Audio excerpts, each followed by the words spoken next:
Welcome, friends, to Crazy Women Country, where women's voices matter. We bring you the greatest female voices in the music industry, from the artists, songwriters, and producers, to managers and executives, and all the women who make the music industry what it is today. Thank you for joining us.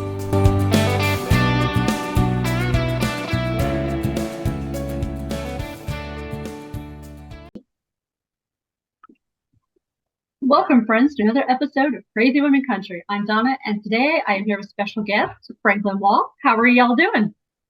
We're doing good. We're doing really well. It's been busy. We had a bunch of travel dates. And so, with travel comes sick people on airplanes. And so I happened to bring home a little souvenir that I wasn't planning on, a little cold. But other than that, we're doing great. We're busy, but good. How about you? I'm doing well. I'm very thankful that we are distancing, like social distancing again, so you keep a little sniffle, whatever. But thank you. I'm awesome. Sunny Florida, hot as always here. I remember where are you guys currently located? We're here in Huntington Beach, California. So we're on the other end of things. And I don't know if you heard, but we had like crazy rain this winter. We were in a drought for a long time, but we picked up on y'all. We get a bunch of rain, and then where it's like, is it 4:00? Sure, rain. Like it's been a little bit Florida weather, which is great. We need it, California. Yeah, and of course it's every weekend. Yes, it's just Saturday, Sunday. That's when the rain's coming. Yes, ruin your weekend plans. Well, my son plays baseball too, and so it's like their little league has been so bumped to have so many canceled practices and games and stuff. So it's been hard getting all that scheduled, but. It's California, so just like Florida, we can't really complain. Like it's still pretty great. Yeah. I'm right there with you. Yes, I only start to complain when it hits summer, and then I'm like, well, technically, I'm not even in Florida most summers because we get in the RV and head west. Usually, not too much time in California, but we spent some time in California last year. This year, it's mostly Oregon, Washington. Yeah. Yeah. See, we both had Seattle dates recently. Yes, I love it up there. Yeah, I love it up in Seattle, and I love RVing too. I like that. It's so fun to like just go, and you have your house with you, so you can just kind of do whatever. That to me is like a blast. Like I guess people call it like glamping, which I like real camping too. I like tent camping, but like if you can take the RV and just like go, it's so fun. Especially my boy turns 10 this month, and then my girl's 11, so it's just easy with the kids too. It's a lot of fun. It is, for sure. Great memories and crazy times. And you have to be so versatile, just like music. Yeah. You have to be versatile in what you're doing because, something could break and you're like, okay, what do I do? Oh, look, duct tape. Or, just a bad example. Yeah, look, that's fun. Figure it out. Exactly. And it's made for good travelers too. We've talked to the kids about, whatever door God opens if we end up going on tour or whatever, whatever door opens with music and stuff. But the kids are good little travelers. So they're ready for I should say when that chapter comes. Because they like being around and just seeing new places. So, we'll see what happens.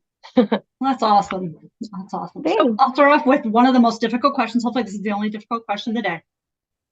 Tell our audience, who is Franklin Wall?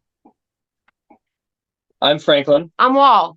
That's how we got the name. Together we are Franklin Wall. Yes, he's Dan Franklin. I'm Stephanie Wall. We have been friends for 13 years now. Yeah, 13 years. We met together in a show at Disneyland. It was called the Mad Tea Party. Yeah. And it was a kind of high energy Alice in Wonderland themed rock and roll. But like Tim Burton-y, rock and roll. And it was a big cult hit here in Anaheim. It was fun, people really, really dug it.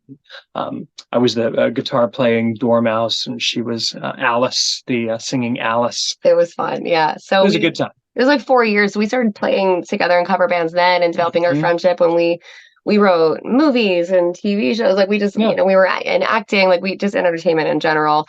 And then, life ran its course. I had babies. He was doing his own projects.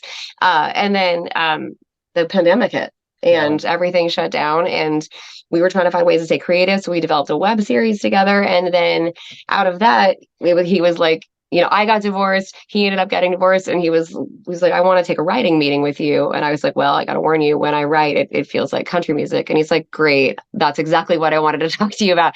Because he was on tour with Leanne Rimes and Kelly Coffey. Like he did Nashville, he did it all.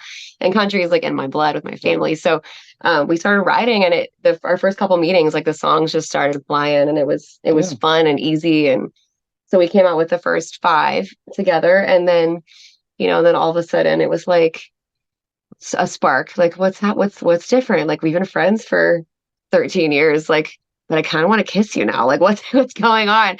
And then so we've been together dating for just over a year, just like a couple days over a year actually.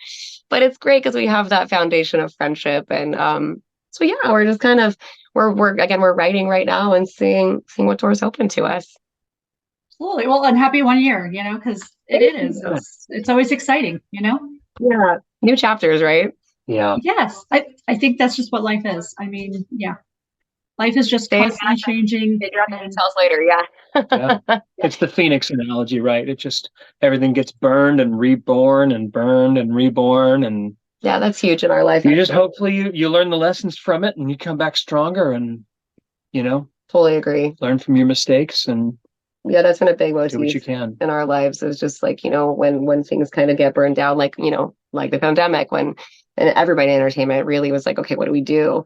We took to writing again, and it was kind of this secret gift where we had to get really creative and dig our heels in and go, okay, what does my heart want to do? Like, what do I want to go back to theater, or do I want to do what my heart tells me and write and do our own stuff? So, and luckily, I mean, well, thankfully, it's really been taken off and doing well. So I think there's little affirmations where you're like, I feel like God's like, yep, keep going. So just taking those and pressing on. Absolutely. I mean, I couldn't have said that better myself, but you're right. Change, that's it. That's it in a nutshell, and that's the best we can do. Yeah. So I'm going to ask the question about your latest release, Blueberry Waffle. Yeah. So obviously the story itself, and was this a personal loss? Yeah, this was my father. I lost my father a year ago last January. Mm.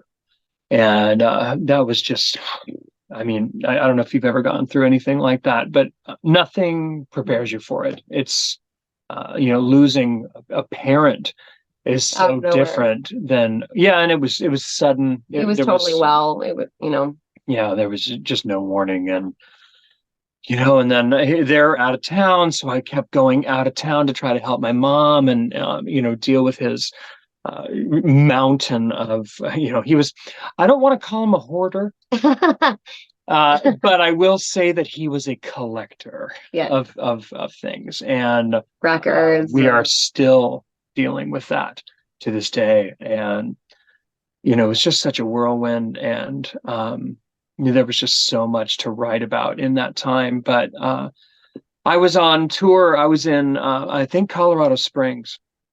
And I was having a waffle, and I remember putting blueberries in all the different squares, and that was something that my dad and I used to do, and we'd make those waffles. And it's those kind of memories that just become, kind of like handholds, and like little placeholders in your life where you can kind of touchstone. That's the word I was using. Yeah. Where you can go back and you can remember that, and kind of people stay alive through those things.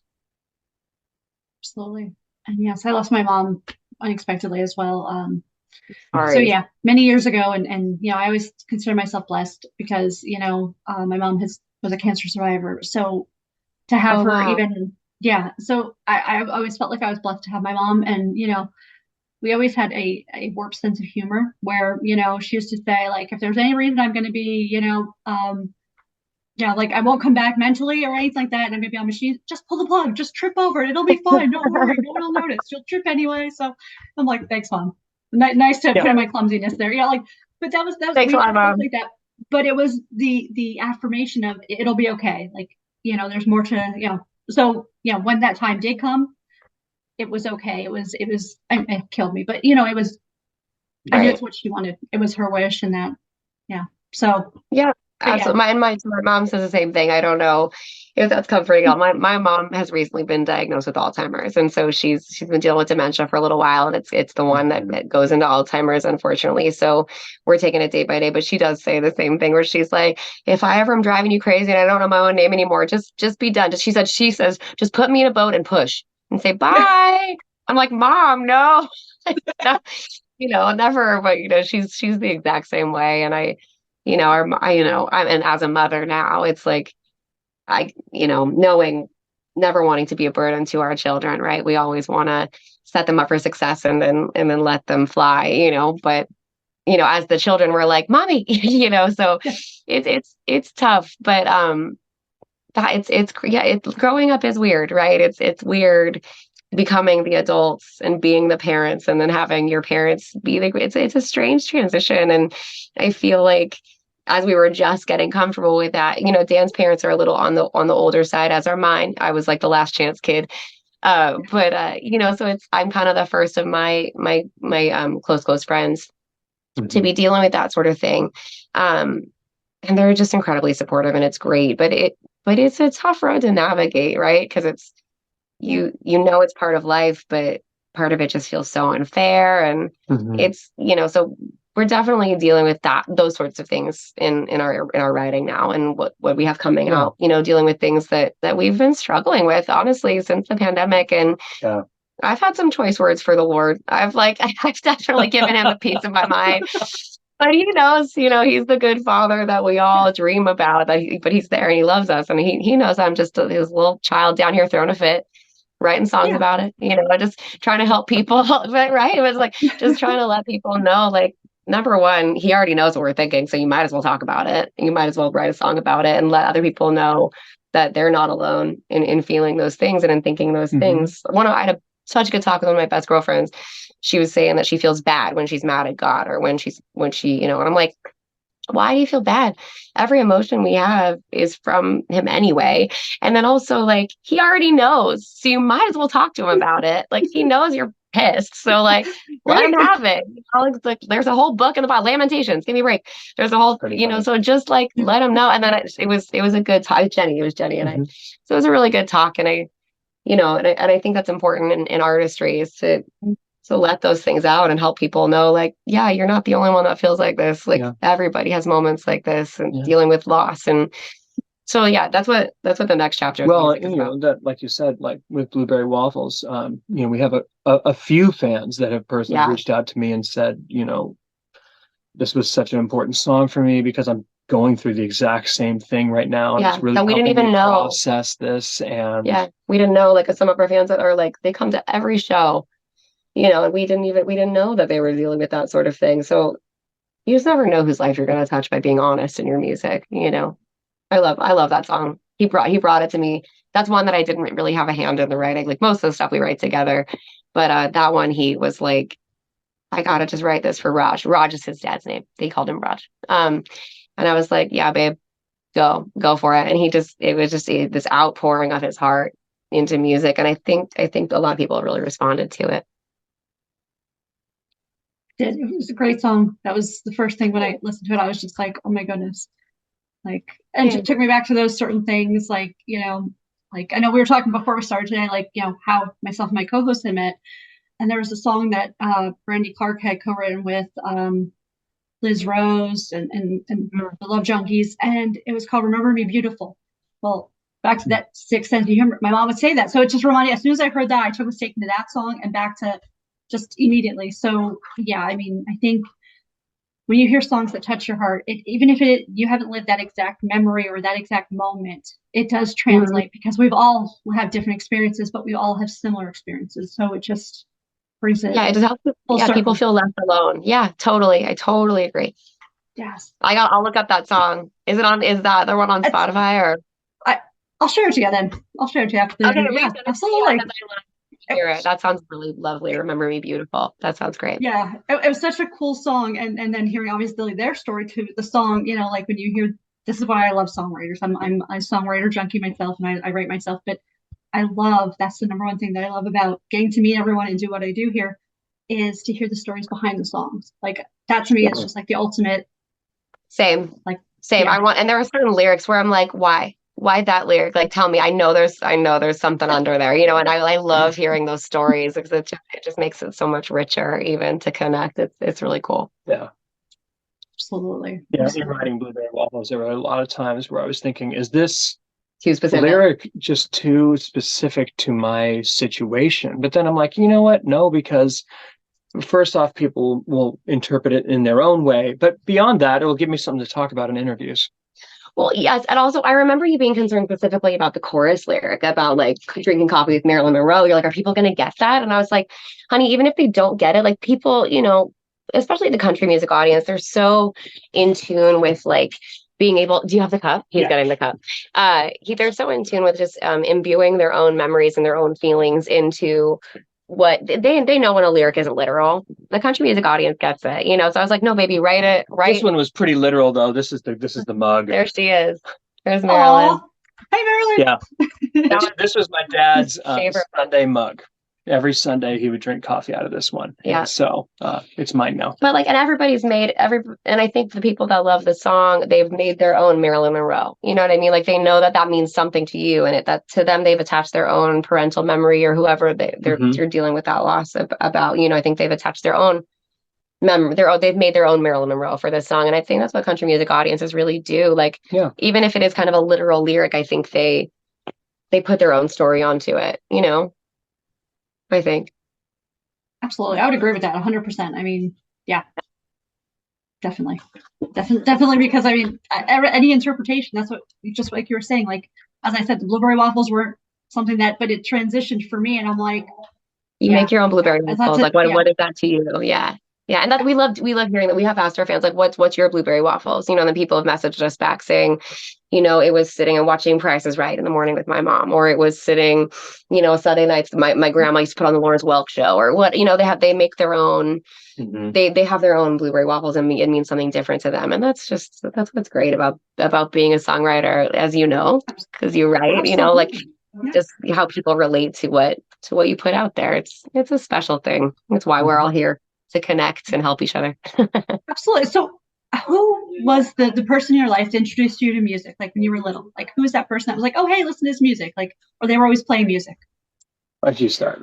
Oh gosh. Well, for me, my parents liked music, but it wasn't, I was like the little weird kid. My mom had her own salon. She was a beautician, and my dad was in construction. And I was this weird kid that showed up and was like, I want to be a singer. And my parents were like, okay.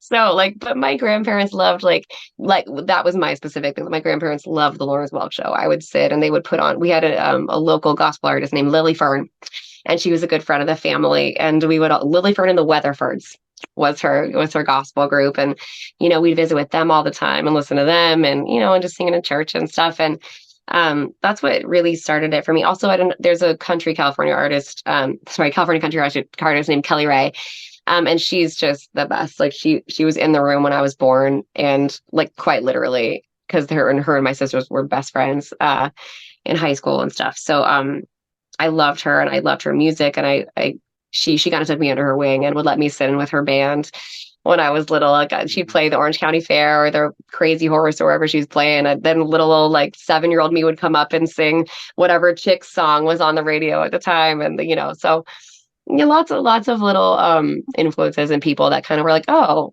this little kid wants to do this. Okay. And they started kind of fostering that. And then high school I sang in the plays and stuff. And then I ended up doing theater for a while, because that was like the school route, right, of trying to do this.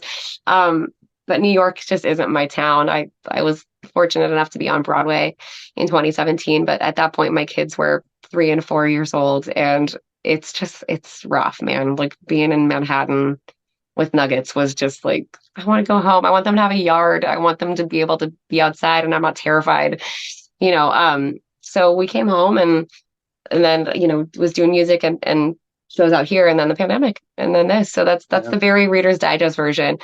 But it's been lots of different chapters within that. But music's always been kind of my way of expressing myself and relating to other people. What about you, babe? I mean, music really chose me. I remember I was pretty much an aimless kid.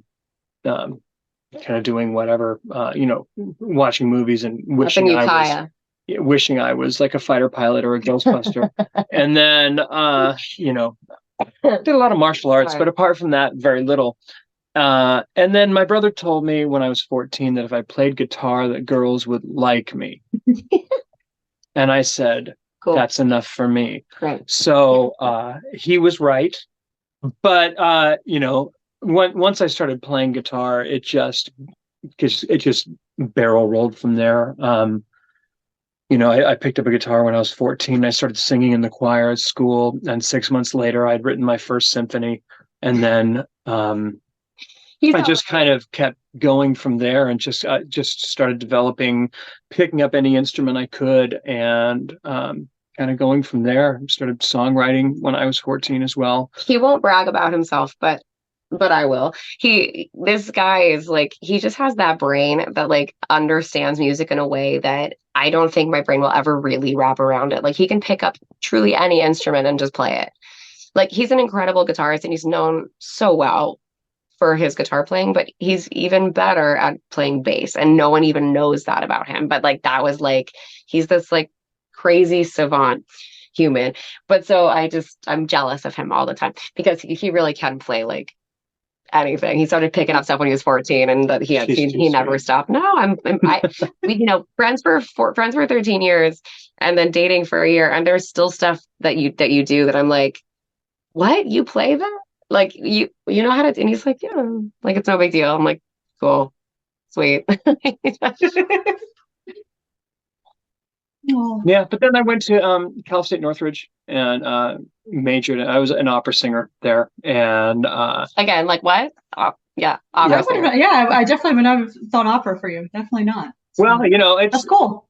All music, it's all just window dressing. It's all just how you doll it up. But a good song is a good song. I grew up picking bluegrass with my buddies out in the vineyards in Northern California.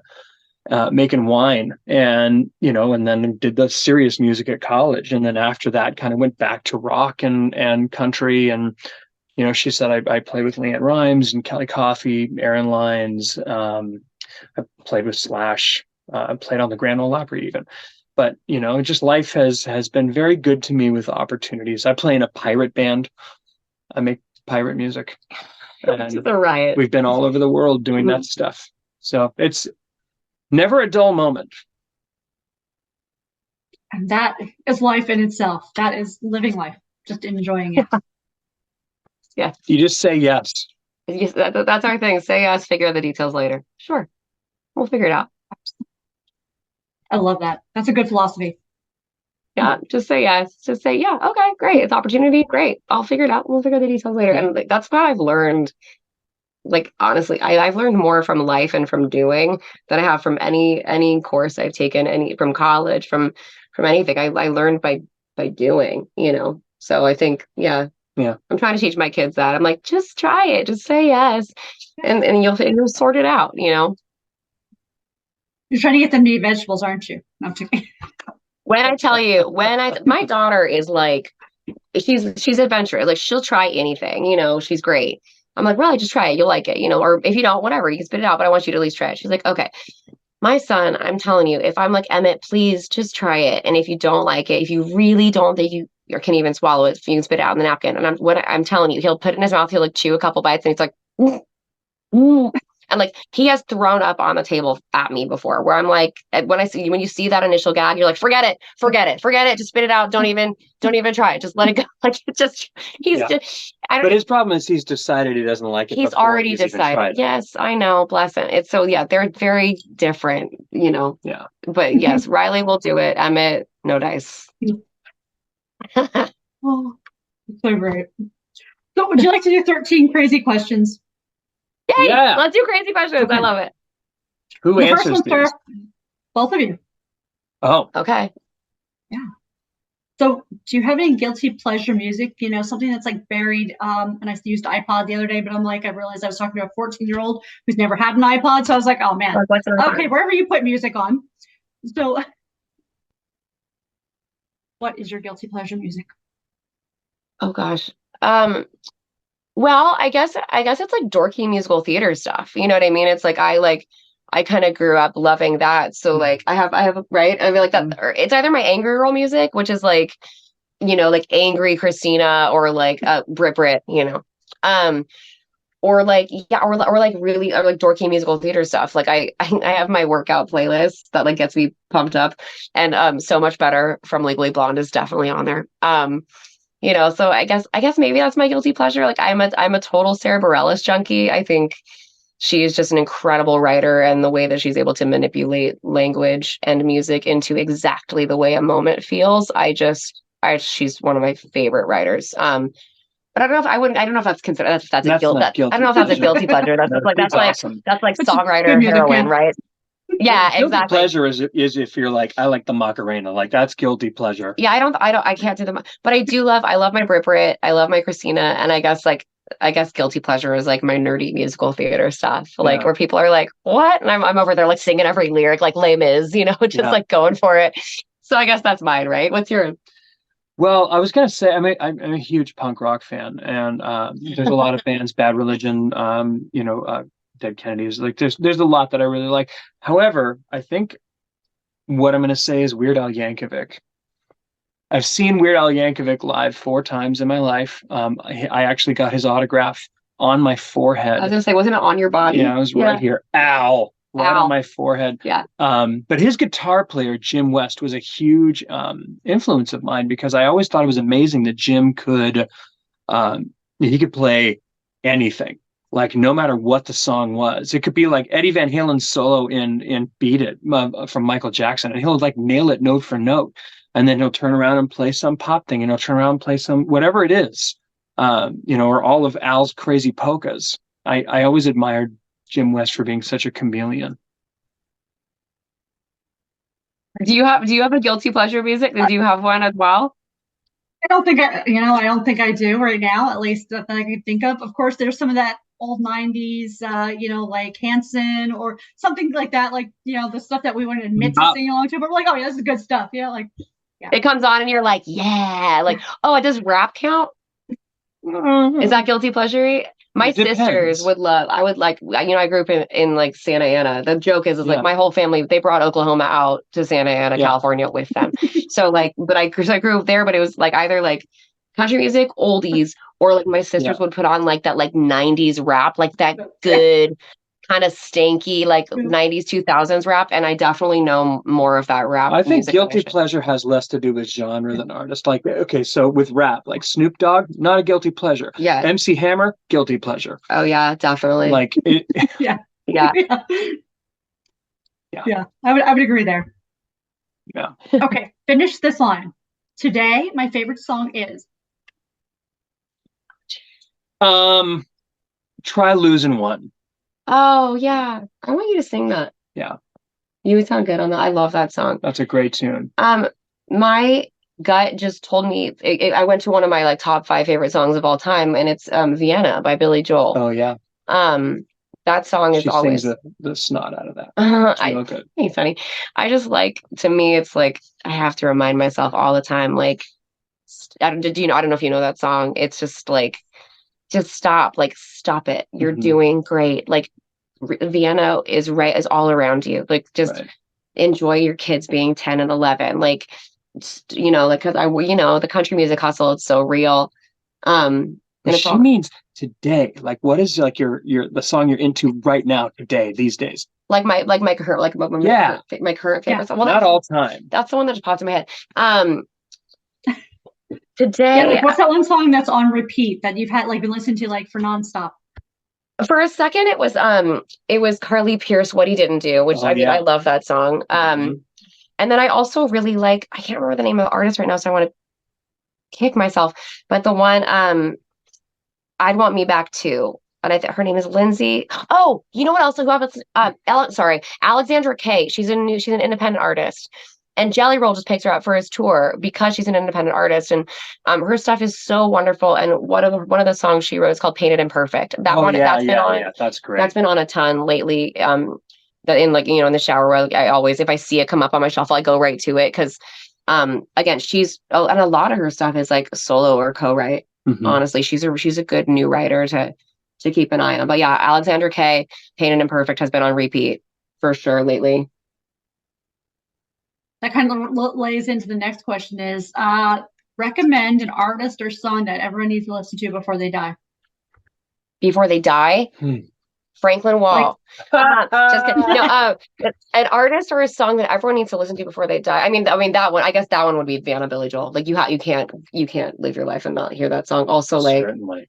Is it dorky of me to say like this, I guess, is where maybe where guilty pleasure comes in. Like, I love I'll Be by Edwin McCain. Uh, I know I'm sentimental. That's like, yeah. one of- Anytime that's on, I shoot a little video of myself singing along and send it to her. yeah. I'm gonna go with Elvis Costello.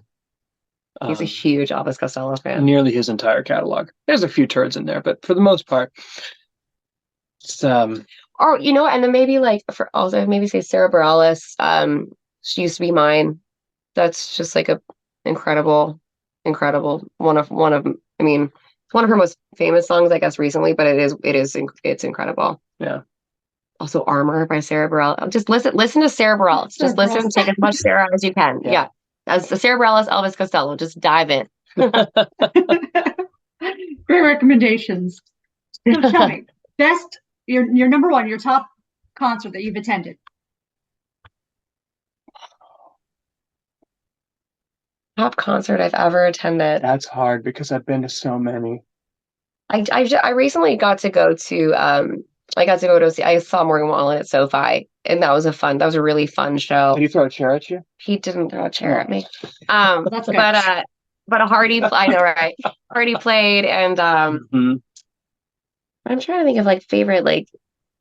I mean, Shania puts on an amazing show, and the fact that she's still performing the way that she's performing, like she just hasn't lost any speed. Still sounds great, looks great. Like her Vegas residency is incredible. So yeah, this might be off the beaten path, but I used to work at the Grammys, and when I was doing one of the Grammy Awards shows, I want to say it was 2001. But I was there attending the show, and Sting was there, and he had just done his Desert Rose album, and he was performing that song. And on the stage was like multi-layered. He had a full horn section. He had all these ethnic instruments. He had belly dancers. He had literal fire pits on the stage. He had that guy doing his throat. I forget his name, Cheb Mami, doing his throat singing stuff. Crazy band like Manu Katché, I think, was playing. It's incredible. Sting is just standing there perfectly still at the microphone in the front of the stage, just playing bass and singing the song, and you can't take your eyes off him. There's a circus happening all around him, but you're glued. And I thought that was pretty epic. Yeah, that's a huge lesson in like presence, right? Yeah. Like absolutely.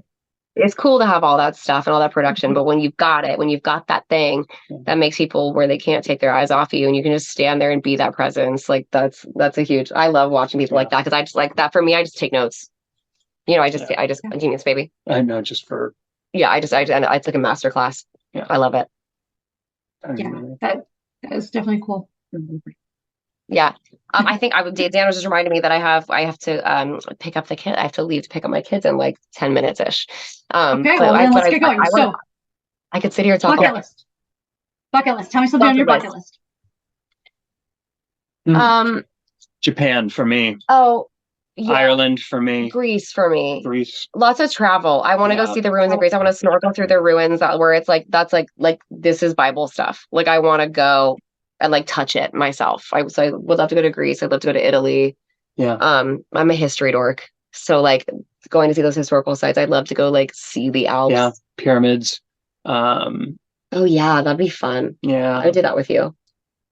All that stuff. So yeah, it's mostly travel related stuff.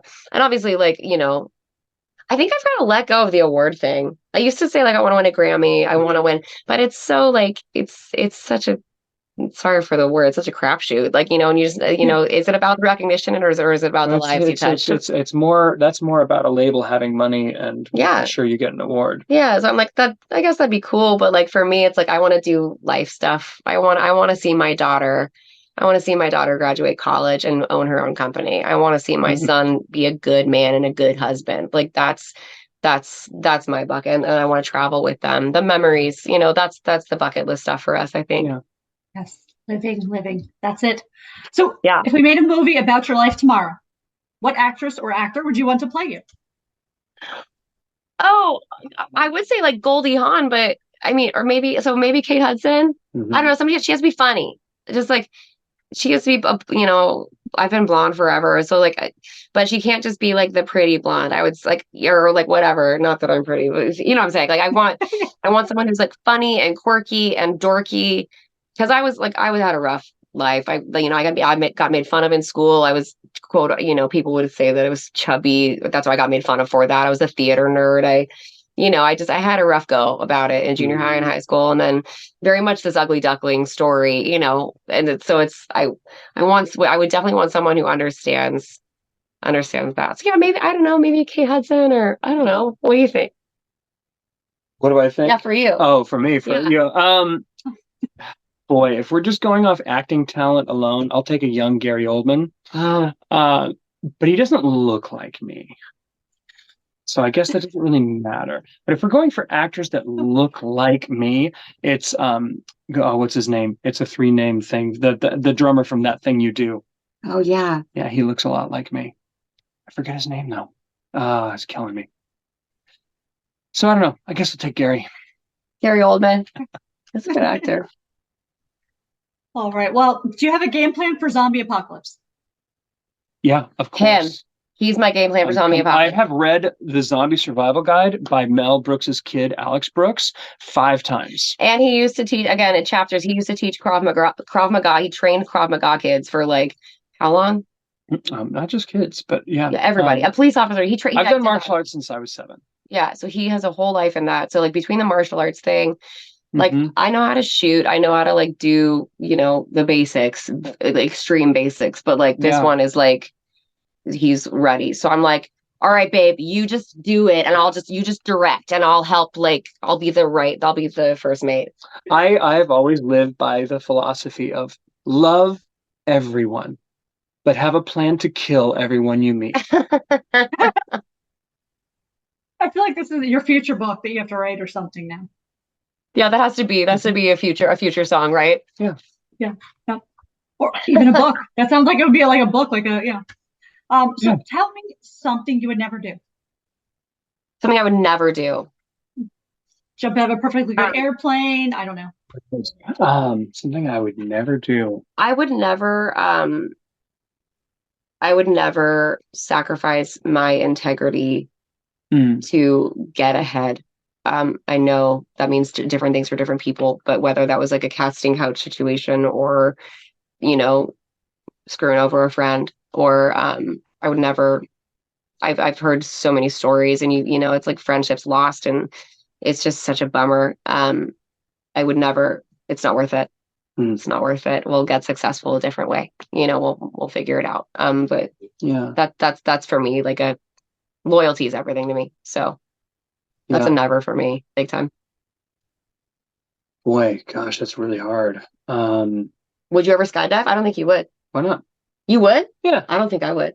Yeah. I mean, it depends on the reason. It just doesn't. I don't think I would necessarily fear to do it. It's just wouldn't seek it out. Sure. But as far as something that I wouldn't do, you know what? Eat durian. I will never eat durian. Yeah, that smells like butt. Yeah, it's an Indonesian fruit that smells like rotting flesh. It's awful. I don't know if you've ever smelled it, but it's there you go. I'd like to be counted in for never doing that also. That just, Good plan. Solid. So hypothetically, if I called you and said, I have a dead body I need to hide, do you know a good hiding spot? We'll find one, and I have bleach, so don't worry. Say yes and figure out the details later. That's just what it is. We'll just tell me the reason. You're my friend. I got you. I'm sure you have a good reason. Tell me the reason later. But we'll figure it out. Mine is probably, sure, I'll be right over. Hi. Officer. See, no, that's not. He's so we're not calling you. No, don't call Dan. Call, but for sure, call me. For sure. But with anything in life, it's situational. See, if it's one of my girls, I'm telling you right now, if it's one of my girls and she's like, do you have the bleach? I'll be like, yeah, explain later. Just tell me where you are. I'll show up with a shovel and bleach, like the song. And then we'll figure out the details later. Yeah. Sounds good. So if your life was a reality TV show, what would you call it? I know mine. I would call it Prodigal Daughter. Oh, you thought about that. I have, because you talk about writing a book. I definitely have been. Think there's so much more to tell about my childhood, but and just my life. But there was a moment when I was I definitely took some hard left turns.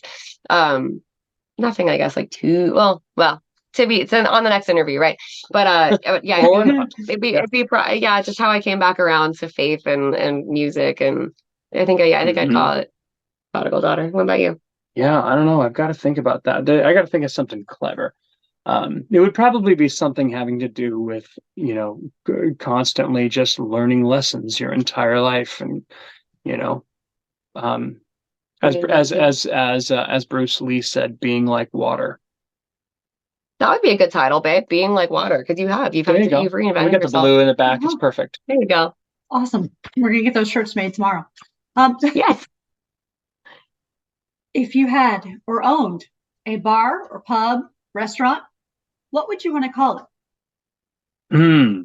What do you want to tell her about Colorado Springs? What about? Oh, no, I don't, because I will be there that soon, just so you might be know. bad. No. We just did a jingle for a bar or restaurant out there, and the name is like you shouldn't. I wouldn't ever name a bar that. Right. But But you never know. they did, and It might be very successful. we recorded a jingle for it, and it's funny. But that again, next interview. But what would we call ours? Well, I always thought that my name is Dan. I always thought that if I opened a donut shop, I'd call it D's Nuts. I always wanted to open. I love floral arranging. Is that Yeah, good job, babe. Thanks.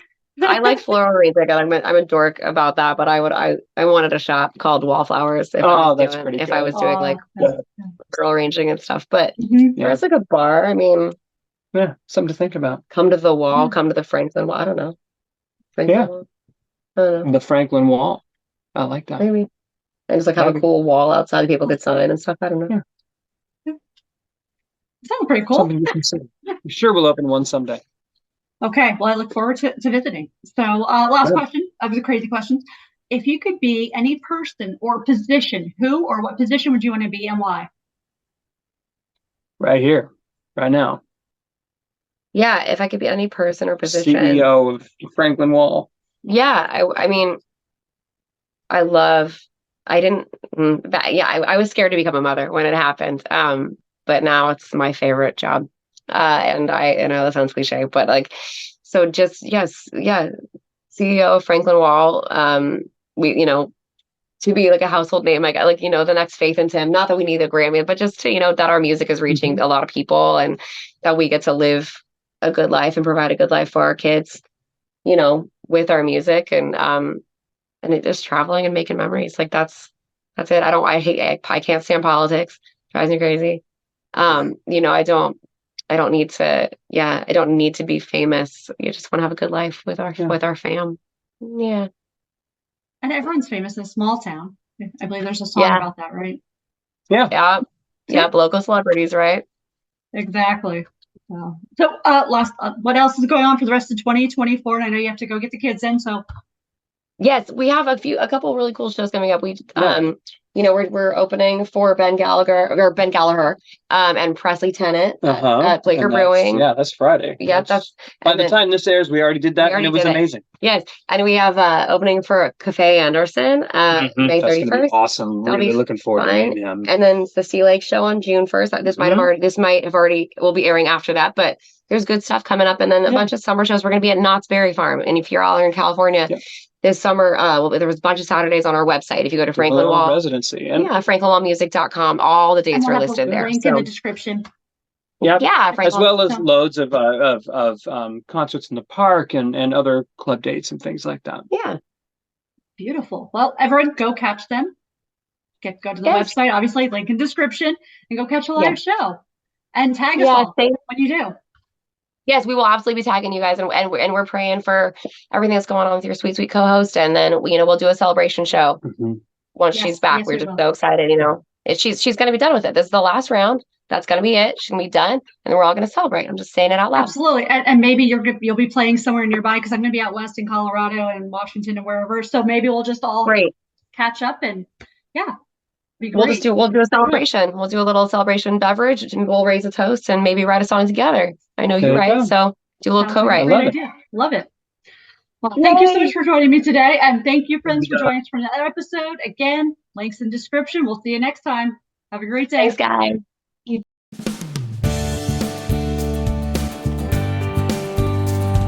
If you enjoyed today's episode of Crazy Women Country, don't forget to give us a thumbs up.